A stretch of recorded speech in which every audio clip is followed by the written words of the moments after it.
एक गांव में एक परिवार रहता था। उस घर की मालकिन मालती देवी थी।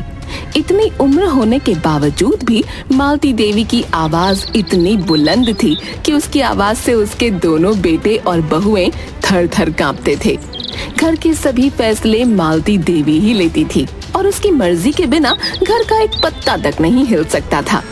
मालती देवी के दोनों बेटे राजू और रवि एक परचून की दुकान चलाते थे, जिसका पूरा हिसाब मालती देवी अपने हाथ में रखती थी। अरे भैया, मीना हफ्ते भर से मेरे पीछे पड़ी हुई है कि उसे एक साड़ी चाहिए।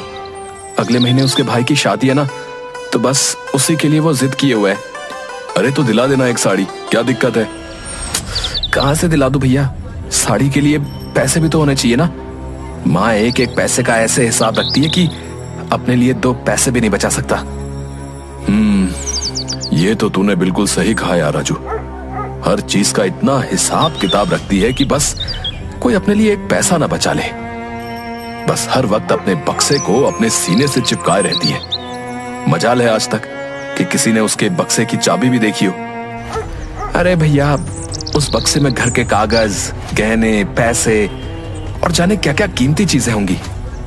तभी तो माँ को वो बक्सा जान से भी ज्यादा प्यारा है। हाँ सही बोल रहा है तू। चल, अब काफी देर हो रही है, अब घर चलते हैं। रवि और राजू जब घर पहुंचते हैं तो उन्हें दरवाजे पर से ही अपनी माँ के चिल्लाने की आवाज आ जाती है। वो जल्दी से अंदर जाते हैं। अरे माँ, क्यों चिल्ला रही हो मीना पर? क्या हुआ? देख, इतना तेल तैर रहा है सब्जी में। इतने तेल में तो हफ्ते भर की सब्जी बन जाया करती थी। अगर मेरी सास होती ना तो तेरी खैर न थी। वो तो मैं हूँ जो कुछ कहती नहीं, पर तुम सब इसी चीज का फायदा उठाते हो। माना कि तेरे पति की परचून की दुकान है, पर इसका मतलब कि तू 3 के डब्बे ही उलट देगी क्या? गलती हो गई माँ जी, मैं आगे से ध्यान रखूंगी। मीना वहाँ से मुंह बनाकर चली जाती है। उसके जाने के बाद राजू अपनी माँ से कुछ पैसे मांगता है। पैसे? किस बात के पैसे चाहिए? अब अभी तो दिए थे। माँ, उस बात को 1 महीना हो गया है और आपने पैसे ही कितने दिए थे? बस 200 रुपए। क्या होता है इतने पैसों से? आखिर हमारे भी तो खर्चे हैं कुछ। ऐसा क्या खर्चा आ गया तेरे ऊपर? सब राशन तो दुकान से आ रहा है। अब मीना के भाई की अगले महीने शादी है, तो उसे कुछ कपड़े लेने हैं। अच्छा भैया, अब मैं समझी। ये सब तेरी बीवी का किया धरा है। साड़ी की फरमाइश आई है मैडम की, तभी पैसे मांगे जा रहे हैं। पर तू भी सुन ले मेरी एक बात कान खोल कर। 1 पैसा नहीं देने वाली मैं तुझे। इतनी साड़ियाँ पड़ी हैं, उसी में से पहन लेगी। और ज्यादा चूंचा की ना तो जाने भी नहीं दूंगी। इसी बात पर तीनों में झगड़ा होने लगता है और आवाज बाहर तक जाने लगती है। तीनों आपस में लड़ ही रहे होते हैं कि इतने में वहाँ रामू आ जाता है। अरे अरे, ये सब क्या हो रहा है भाई? अरे आप सब लोग लड़ क्यों रहे हो? रामू, मेरा बच्चा तो शहर से आ गया। अच्छा हुआ बेटा जो तू आ गया। देख तेरी माँ के साथ क्या हो रहा है। कैसे दोनों मियाँ बीवी तेरी बूढ़ी माँ पर चिल्ला रहे हैं। क्या हुआ भैया? क्या हुआ भाभी? आप क्यों माँ से लड़ रहे हो? 1 पैसा नहीं देती है हमको। हम इसी बात की लड़ाई लड़ रहे हैं। मीना इतना कहकर वहाँ से चली जाती है। राजू सारी बात रामू को समझाने ही लगता है कि मालती देवी जोर जोर से रोने लगती हैं। और राजू को कुछ भी बोलने नहीं देती। रामू अपनी माँ को गले से लगा लेता है। रो मत माँ, मैं आ गया हूँ ना। बेशक मैं तुम्हारा सौतेला बेटा हूँ, पर आपको सबसे ज्यादा प्यार करता हूँ माँ। अच्छा हुआ तू आ गया रामू। तू अब शहर मत जाना, यहीं रहना मेरे पास। हाँ माँ, मैं अब यहीं रहूंगा। उस दिन की लड़ाई तो पूरे मोहल्ले में पता लग जाती है और जैसे तैसे सब शांत होता है। कुछ दिन घर में शांति रहती है, पर एक सुबह जब शीतल अपनी सास को चाय देने जाती है तो उसकी सास वहाँ मरी पड़ी होती है। हे राम, ये क्या हो गया? अजी सुनते हो? जल्दी आओ, देखो माँ जी को क्या हो गया। शीतल की आवाज सुनकर सब लोग आ जाते हैं और मालती देवी को ऐसे पड़े देख उनकी हालत बुरी हो जाती है। माँ, माँ, ये क्या हो गया माँ? ये क्या हो गया माँ को? माँ, माँ कुछ तो बोलो माँ, कुछ तो बोलो। राजू जल्दी माँ को हॉस्पिटल ले चल। कोई फायदा नहीं है भैया, माँ इस दुनिया में नहीं रही, हमें छोड़कर चली गई। माँ माँ जी ऐसा नहीं हो सकता। माँ जी आप मुझे छोड़कर नहीं जा सकती माँ जी। मीना ये क्या हो गया मीना? रोने की आवाज सुनकर बाहर से पड़ोसी भी वहाँ आ जाते हैं। मालती देवी को ऐसे देखकर वो सभी चौंक जाते हैं। अरे भाई ये देखो, माँ जी के गले पर तो उंगलियों के निशान है। माँ जी अपने आप नहीं मरी है भैया, इनका तो किसी ने मर्डर किया है। जल्दी पुलिस को बुलाओ।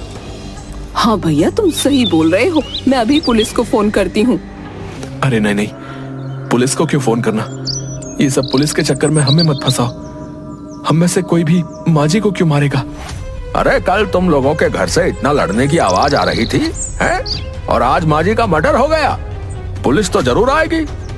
शांता पुलिस को फोन कर देती है और तुरंत वहाँ पुलिस आ जाती है। अरे हटो यहाँ से, अरे भीड़ मत लगाओ, हमें देखने दो क्या मामला है। अरे ये तो मर्डर है, देखो तो उंगलियों के निशान। बुढ़िया को किसी ने गला घोट कर मारा है। हाँ भाई किसका काम है ये? तुम सबका क्या रिश्ता है इनसे बताओ। ये इनके बड़े बेटे रवि हैं और इनकी पत्नी शीतल। ये उससे छोटा बेटा राजू और इनकी पत्नी मीना, और मैं सबसे छोटा बेटा हूँ। तुम सबका कैसा रिश्ता था इनके साथ? मतलब किस किस की नहीं बनती थी? हमारी तो माँ जी से कोई लड़ाई नहीं थी। अच्छा कल जो तुम इतना लड़ रही थी वो, और तुम्हारा पति राजू भी, वो क्या था? अच्छा तो घर में लड़ाई हुई थी। बताओ किस बात पर किसकी लड़ाई हुई थी? अरे वो तो बस एक छोटी सी बहस थी। मेरी बीवी को अपने भाई की शादी के लिए साड़ी लेनी थी और माँ ने पैसे देने से मना कर दिया था, बस उसी बात पर। हम सब पता लगा लेंगे।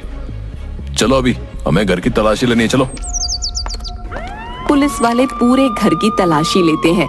उनको घर में एक खाली बक्सा मिलता है जिसका ताला टूटा हुआ होता है, और उनको एक नई साड़ी भी मिलती है जिसमें एक बिल होता है। हाँ भाई आप तो बोल रहे थे कि साड़ी के लिए पैसे नहीं थे, पर इस बिल में तो साफ साफ लिखा है कि आपने कल ही पूरे 5,000 रुपए की साड़ी खरीदी है। कहाँ से आए मैडम इतने पैसे? पहले अपनी सास को मारा, और फिर उनके बक्से का ताला तोड़ा। क्या था आखिर इस बक्से में ऐसा? क्या रखती थी मालती देवी इसमें, बताओ। अरे इसमें तो सारा खजाना था, घर के कागज, पैसे और गहने सब इसी में थे। इस बक्से में तो वो किसी को हाथ भी ना लगाने देती थी। मुझे तो इसमें इनके बेटे का भी हाथ लग रहा है। जब मैंने पुलिस को फोन करने की बात बोली तो इनके बड़े बेटे रवि ने मुझे फोन करने से भी रोका। अरे पर लड़ाई तो कल छोटे बेटे से हो रही थी ना। हाँ भाई इनको सबसे पहले मरा हुआ किसने देखा था? कौन आया था इनके पास? जी वो मैं चाय देने आई थी। पर आज तो माँ का उपवास होता है ना भाभी, उपवास में तो वो एक बूंद पानी भी नहीं पीती। यह केस तो बहुत ही कॉम्प्लिकेटेड है, पर हम भी पता लगा ही लेंगे कि आखिर मालती देवी का कातिल कौन है। जब तक ये केस सॉल्व नहीं होता तब तक तुम में से कोई भी यहाँ से कहीं नहीं जाएगा, समझे? पुलिस वाले वहाँ से चले जाते हैं और मालती देवी की लाश को पोस्टमार्टम के लिए दे देते हैं। सब लोग एक दूसरे पर शक कर रहे होते हैं कि आखिर मालती देवी का कातिल है कौन। पुलिस वाले अपनी छानबीन के लिए अक्सर घर आकर पूछताछ करते हैं। इतने दिन की पूछताछ के बाद पुलिस वालों को मालती देवी के कातिल का पता चल जाता है। वो हथकड़ी लेकर घर आते हैं। आखिर इतने दिन की कड़ी मेहनत के बाद आज हमें पता चली गया कि कातिल कौन है। अब कौन है कातिल? अरे तुम्हारा भाई। ये सुनकर सबके चेहरों का रंग ही उड़ जाता है। चलो रवि, अब तुम्हारा सच हमें पता चल चुका है। अब तुम्हें पूरी जिंदगी जेल में सड़ना होगा, चलो। आप क्या बोल रहे हैं? ये माँ जी को नहीं मार सकते, आपको गलतफहमी हुई है। हे भगवान, भैया आपने ऐसा क्यों किया भैया?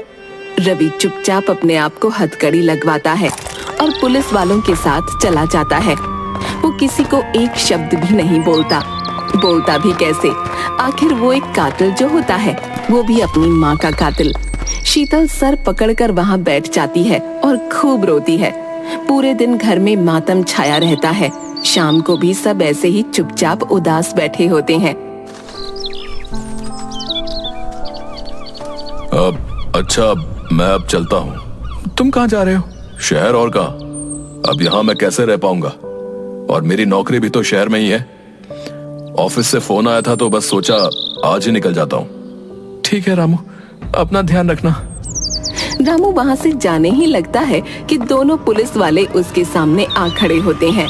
अरे अरे अरे अरे, इतनी भी क्या जल्दी है जाने की? जरा ये बैग तो दिखाओ मैं। अरे इसमें मेरे कपड़े हैं, और क्या? आप मेरे कपड़े देखकर क्या करोगे? अरे तू बैग तो दिखा, फिर बताया तेरे को। पुलिस वाले रामू का बैग खोलते हैं तो उसमें ढेर सारे पैसे और गहने निकलते हैं। ये देखकर शीतल, राजू और मीना हक्के बक्के रह जाते हैं। इतने सारे पैसे, और ये तो माँ जी के गहने हैं। हाँ भाई, मालती देवी का कातिल कोई और नहीं बल्कि उनका सौतेला बेटा रामू ही है। इसने पहले बक्से का ताला तोड़ा, फिर उसमें से घर के कागज चुरा लिए और घर को आधे दाम में बेच दिया। उनके सारे गहने ऊपर पानी की टंकी में डाल दिए और आज सब लेकर फरार हो रहा था। उस दिन हमने इसके हाथ में चोट देखी और इसके कमरे में हथौड़ा भी। इन सब में हमारा रवि ने साथ दिया ताकि रामू बेफिक्र होकर जब यहाँ से भाग गए तो हम इसे आसानी से पकड़ सके। चलो भाई चलो, अब जेल में मजे करना, चलो। रामू का सारा प्लान बर्बाद हो जाता है। पुलिस वाले रामू को पकड़कर ले जाते हैं और रवि वापस घर आ जाता है। शीतल रवि को देख बड़ी खुश होती है और उस दिन सब लोग इतने दिनों बाद सुकून की नींद सो पाते हैं।